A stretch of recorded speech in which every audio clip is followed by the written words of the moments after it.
Since the Ford government took office last June, it's rolled back several signature policies of the former Liberals. Cap and trade, the Green Energy Act, the minimum wage hike, the basic income pilot. Most recently, it canceled so-called free post-secondary tuition for low-income Ontarians. Here to help us with the politics of those post-secondary changes, we welcome back Martin Redcon, Ontario politics columnist with the Toronto Star, and Michael Taube, columnist for Troy Media and a contributor to the Washington Times. And I can't believe this. I can't believe this. Until this moment, you two have never met before. No, we That haven't. is ridiculous.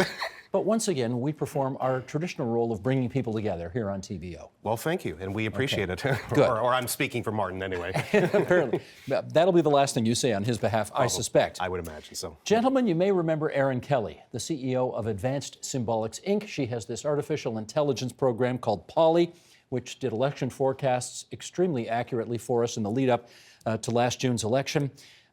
She was in the field doing some research on post-secondary, all the post-secondary changes, and what the people of Ontario seem to be saying about them. So let's play a clip from an interview we did about that, and then we'll come back and chat. Sheldon, if you would. As you may recall, last month we had the Ford government announced some changes to the OSAP plan and also allowing students to opt out of some ancillary fees, and there was quite a bit of pushback. And cutting tuition 10%. Right. So a lot of news in education and a lot of pushback, I would say, from some student groups and some interest groups. We have seen that that's had a marked effect on people's opinions. We saw a significant boost in the number of people who said they want to see increases in education spending, and it's now moved up in the level of concern, in some cases surpassing healthcare.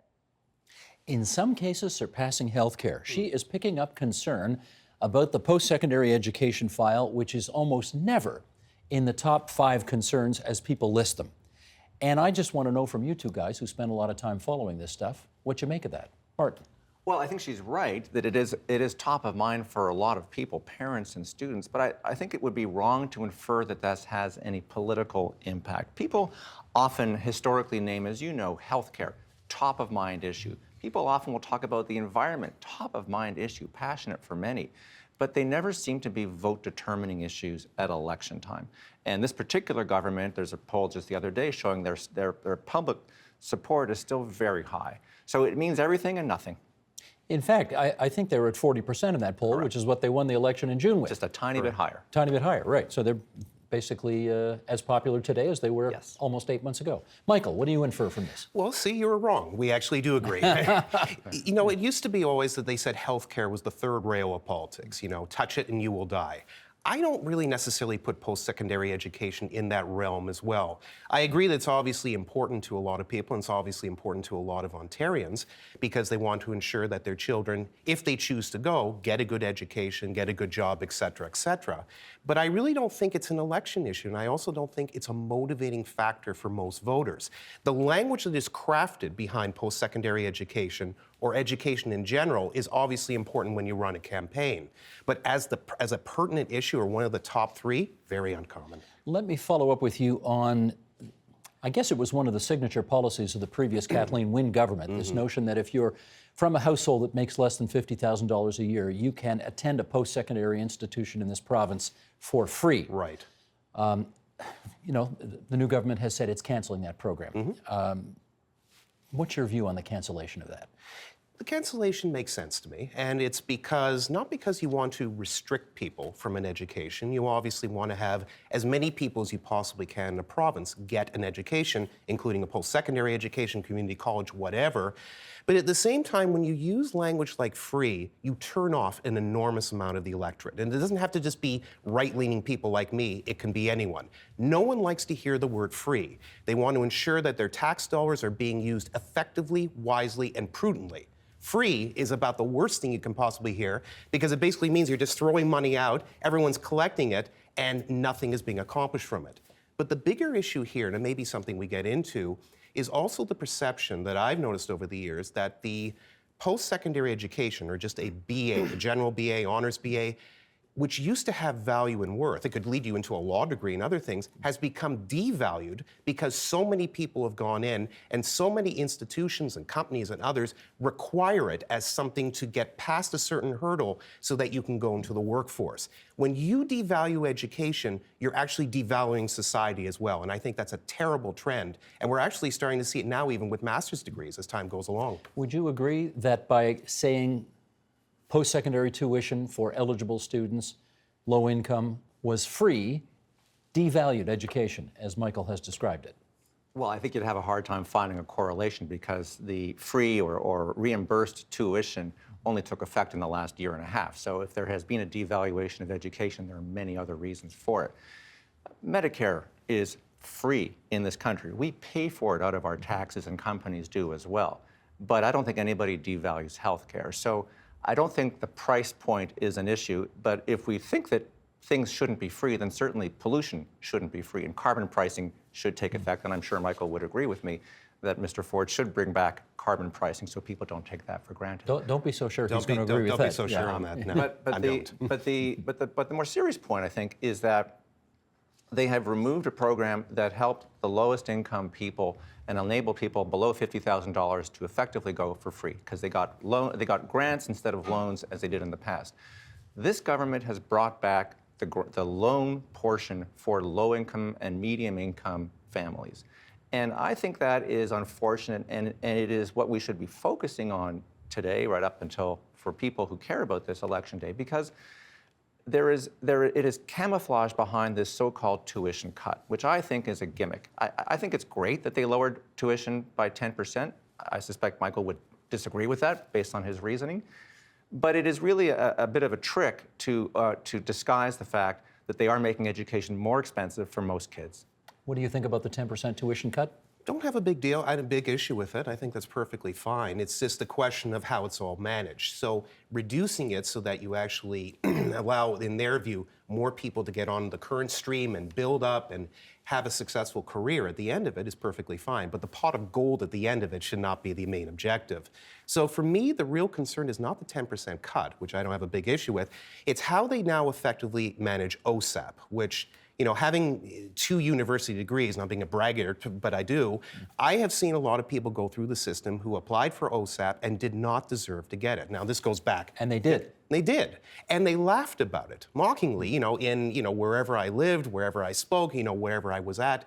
And that, to me, years ago, and this is back to the 80s and 90s, showing my age a little bit, that is unfortunately, in my view, one of the systematic problems of the system, is that it has never been about need. And that's where it should go. It should be about people who are below the poverty line and really need to get a loan or a grant or something else. The fact that it was given out almost willy-nilly and that the system has become easier now, from what I understand, to apply for and get money, infuriates Conservatives, it frustrates the Ontario government, and frustrates a lot of their supporters. You got a point there?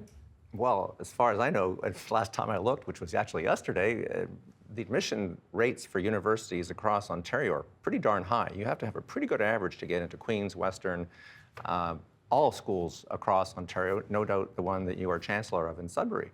So admission requirements are one thing. Letting rich kids get in, whether they have the marks or not, is something that I'm sure Michael worries about, but I don't think that OSAP and income should be the determining factor. Well, it should be your marks. I mean, he didn't say it explicitly like this, but he did, I think, if I'm inferring properly. If your household income is $150,000 a year, why are you getting OSAP grants or loans? I think that's the point he's making. So my concern is I thought you were concerned about devaluing university, and I think that's one component of it, but the other is also the money. A family earning $150,000 plus should not be earning a plug nickel, not getting one plug nickel from OSAP. So why do they? Because in many cases, even though Kathleen Wynne, the former premier, reduced it from $175,000 to $150 or $140. $140, I think. Yeah, I mean, it's still an enormous amount of money. I think it doesn't make you rich, but you shouldn't be getting it. Yeah, and I think if the question is what is the correct means test, I should say, then you have a fair point. I guess I was listening more to your point about kids who don't deserve to be in university, and I think a rich kid may not deserve to be in university either. So I think if you want to make the program more Everyone, effective, and I'm not making that Yeah, point. it was Everyone fair. deserves the right to have an education. It's, and that's great, but we shouldn't only look at it as a right. Going to university should still be a privilege. Okay, let me try this with you though, Michael. If you're a student and you just got a 10% break in your tuition for next year and a freeze for the year following, I guess you're pretty happy about that. I'd say so. However, if the long-range effect, you talked about the pot of gold at the end of the rainbow, if the long-range effect of that pot of gold is that universities are now deprived of hundreds of millions of dollars that they were counting on, that they expected to receive, Right. and will therefore have to lay off faculty, offer fewer courses, make other cuts that might be very unpleasant. And in addition to that, students have to take on more debt, which they have to repay immediately, no 6-month grace period. Sure. How does that basket of changes improve the post-secondary world? Well, I mean, we have to see how it goes, but it's not that it necessarily improves it. I think it actually streamlines it or specializes it. There are a lot of people who are going to university who are getting OSAP and other types of things, and they're taking courses that I did many years ago, which includes political science, history, art, etc. Those are all wonderful subjects, and the humanities should obviously be encouraged. But if those are the sorts of things that we're hoping are going to build, say, better jobs, more industry, and increase the economic power and growth of this province, it isn't beneficial. I think that we have to start actually focusing more on people who are taking courses that are important for the growth of this province, computers, technology, and various other things. So I think it has to do less with the accrued debt. Obviously, there will be more debt that students have to take on that apply for it. We all understand that. At the same time, though, I think it will allow people to specialize or at least move into areas that are important, in my view, for the benefit of the economy of Ontario and our entire future as a system, rather than anything else. I think that's one of the big issues that I have. No one obviously has a perfectly clear crystal ball on this, but as you look forward, what can you imagine the outcome of a 10% tuition cut, the elimination of free post-secondary tuition for low-income people, students taking on more debt, we'll get to ancillary fees in a second, universities having to make cuts to deal with this less revenue they'll be taking in.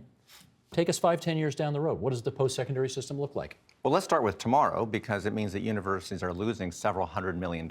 And I find that perplexing because the government, when the government rolled or froze the increase in the minimum wage, which was supposed to be $15, brought it to $14. And one of the reasons was it's not fair to make private businesses pay more, dig into their pockets to pay workers a legally mandated minimum wage. Now they're ignoring that concern, that principle, and doing the same thing to universities. They're saying you're going to have to provide the services to these students, but get less money for it. Find the savings somehow. I don't understand how they do that. Now look, it's not the end of the world for universities, but I think it is a worrisome trend. I think people need to start thinking about university and college education as an investment and not a kind of a burden or an albatross, or even investing in the humanities, which is often a really important prerequisite for future people, for people who go into engineering or law or medicine or business, and who are the leaders of tomorrow. So I think training includes the humanities, training includes colleges and universities, and it is an investment and not just a burden. All right, we got less than 5 minutes to go here, and I want to put one or two more things on the table. I think you'll like this quote that I'm about to read. This is Leo Groark, President, Trent University, who said it was a good thing that the new PC government canceled the 4 planned new university campuses in the province of Ontario. And here's what he says. The province's own university sustainability data published by the Higher Education Quality Council concludes that the Ontario population of 18 to 20-year-olds, the age at which the majority of students enter universities and colleges, will not recover to 2015 levels until the year 2033. This is not a period in which one can plausibly claim a pressing need for new university and college campuses in Ontario. In a situation in which the system is characterized by a lack of students, creating entirely new campuses takes students away from existing campuses at a time when they are scrambling to find students they need to fill the spaces they already have available. Institutions in the north are especially vulnerable. Let's get some feedback on this. Was it the right decision, Martin, to cancel those 4 planned by the previous government university campuses most of them in the GTA.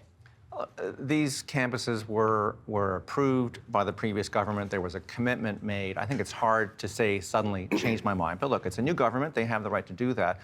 This show is airing on a snow day in Toronto, where schools and universities are stressed out by 20-plus centimeters of snow. I know our northern viewers will not be impressed by this, and I'm from Montreal. We should be proud they didn't call in the Army today. Right. Kidding. Yeah. But Don't ask Mel. But these are satellite campuses in Brampton, where Mayor Patrick Brown was scratching his head about this announcement, in Milton, in Markham. These are big cities. These are not small places like Peterborough, where this person is writing from, where Trent University is based, and I think he may have a self-interest as well. Well, look, universities should be run like businesses to me. I mean, that's not a surprising statement coming from a conservative, but it's something that many conservatives don't believe exists or is even in the thought process of a lot of publicly funded universities. Running it like a business means what? Well, it's much the same way that the quote from Mr. Gronicke actually said, and I think he actually situated quite well, that if you're losing people on existing campuses, as is, and you're trying to create new satellite campuses, they're not going to naturally move over there. It means that the total population is either dropping or they're scrambling to fill classes, get teachers to properly teach things, or as I was talking about, situate the programs where we do things that are going to benefit our society rather than just for interest's sake. Like, as I said, political science, which I have 2 degrees in, a lot of fun, but it doesn't mean anything in the grand scheme of things. I could still do what I'm doing today, even if I didn't have those degrees. So I think if the universities actually start thinking wisely about the tax dollars that they receive, and there's a lot of it, then maybe they can actually work very well with the mandated systems and institutions that exist now. And the satellites, if things improve, and look, the Ontario government took them off the table because they said that the Liberals had just spent too much money, put us into an enormous recession, we can't afford it. Maybe there will be a day, and hopefully it'll be under Doug Ford's time as Premier of Ontario, where we can look back at it.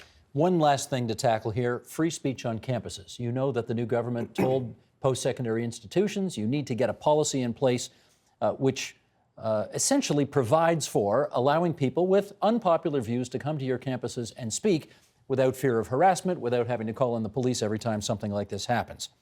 The institutions had January 1st this year as the deadline by which they had to get their new policies in place. What's your view on the advisability of forcing them to do that? Can't argue with that. If you're a journalist, you believe in free speech. This show believes in free speech. You had Jordan Peterson on this show, and many times. Universities had trouble. One university had trouble with it and learned its lesson. So I think it's a good idea. It's no reservations on that. I'm cheered to see this coming from Doug Ford, who, from what I've seen, is not necessarily a consistent believer in free speech. He wanted to defund the Pride Parade because they had Queers Against Israeli Apartheid having a float, something that I didn't support their view, but I didn't think it was hate speech, and neither did the city's lawyer. And Doug Ford wanted to defund them. He's wanted to defund other groups that he believes are hostile to Israel, that protest outside Queen's Park, and said, this has got to stop. So bring it on. Bring on the free speech, and Premier, let others enjoy free speech as well. Michael. Yeah, I agree. I'm a near absolutist when it comes to free speech. So much like Martin, this is something that not only I want, but I treasure. And I find that unfortunately a lot of post-secondary institutions don't these days. The Lindsay Shepherd case, to me, was kind of a... She was the TA at Laurier. At Laurier, but that's an played the Peterson clip. Yeah, exactly, but that's an eyeball of how free speech is being very limited in our campuses. I'm not saying she's the only model or the only one we should hold on a pedestal, but it actually shows that there is a real problem. And quite frankly, even when I went to university, as all you did, I also noticed that free speech was not necessarily this beacon of light that we hoped it for. If anything, a lot of people were very critical of those who were willing to discuss.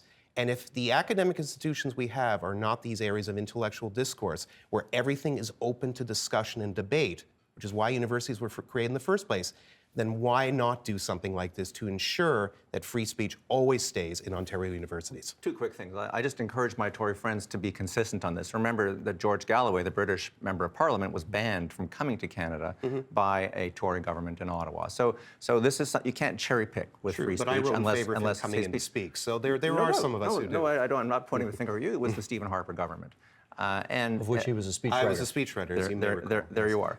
But this is part of, first of all, there are also important security considerations for universities, and so sometimes this can be a huge financial burden. So if it costs $100,000 to provide security for some fringe speaker, just think about the consequences. Sure. I'm delighted the two of you seem to agree on this last thing, because I will take that consensus and thank you both, and we'll run away from here as fast as we can. Martin Regcon from the Toronto Star, Michael Taube from Troy Media, good to have you both here on TVO tonight. Thank you. Thank you, Steve. The Agenda with Steve Bacon is brought to you by the Chartered Professional Accountants of Ontario, helping businesses stay on the right side of change with strategic thinking, insightful decisions, and business leadership. Are you on the right side of change? Ask an Ontario CPA.